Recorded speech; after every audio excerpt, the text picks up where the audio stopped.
তোর মন আজকাল কোথায় থাকে? গল্পের জগতে। তাহলে তোর গল্পগুলো সবাইকে শোনা না। আমি তো অনেক গল্প জানি, কিন্তু শোনাবো কিভাবে? গল্প শোনানো মানে শুধু গল্প বলা নয়, এটা একটা শিল্প। তাহলে এসো গল্প বলার 5টা মজার কৌশল শিখে নিই। প্রথম, গল্পটা ভালো করে বোঝো। সবার আগে নিজের লেখা গল্পটা ভালোভাবে বুঝে নাও। মানে, ওখানে কি হচ্ছে, অতি কোন কোন চরিত্র আছে। গল্পটা তুমি যত বেশি জানবে বা পড়বে, শোনানোটা ঠিক ততটাই সহজ হয়ে যাবে। দ্বিতীয়, গল্প বলা অনুশীলন বা প্র্যাকটিস করো। গল্প জোরে জোরে পড়তে হবে, যার ফলে তোমার উচ্চারণ স্পষ্ট হবে। অর্থাৎ আমরা শব্দগুলো পরিষ্কারভাবে বলতে পারবো এবং এর ফলে আমাদের গল্পটাও মনে থেকে যাবে। তৃতীয়, কণ্ঠস্বর নিয়ে খেলো। উচ্চ স্বরে ও নিম্ন স্বরে পড়ার অভ্যাস করো। ধীরে ধীরে কথা বলার অভ্যাস করো।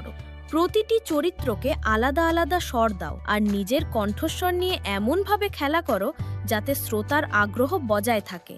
চতুর্থ, গল্পে আবেগ নিয়ে এসো। যে গল্প বলবে তার জন্য নিজের কণ্ঠস্বর ও শরীরের মাধ্যমে গল্পের ভিতরের আবেগটা মানুষকে দেখানো খুবই প্রয়োজনীয়, যাতে মানুষ সেই আবেগ বুঝতে পারে এবং তার সঙ্গে নিজেকে যুক্ত করতে পারে।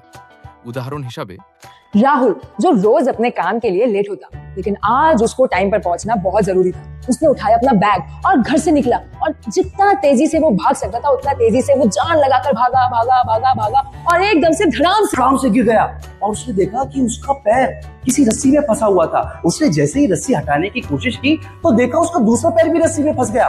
अरे बाप रे! वो जैसे ही अपने दोनों पैर को निकालने की कोशिश करता रहा और उसने देखा कि उसके हाथ पैर पूरे शरीर में रस्सियां जकड़ गई और वो रस्सियों से घिर चुका था।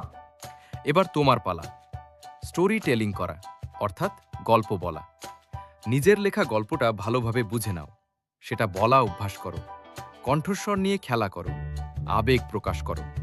তোমার গল্প শোনানোর একটা ভিডিও রেকর্ড করো এবং আমাদের সঙ্গে শেয়ার করো।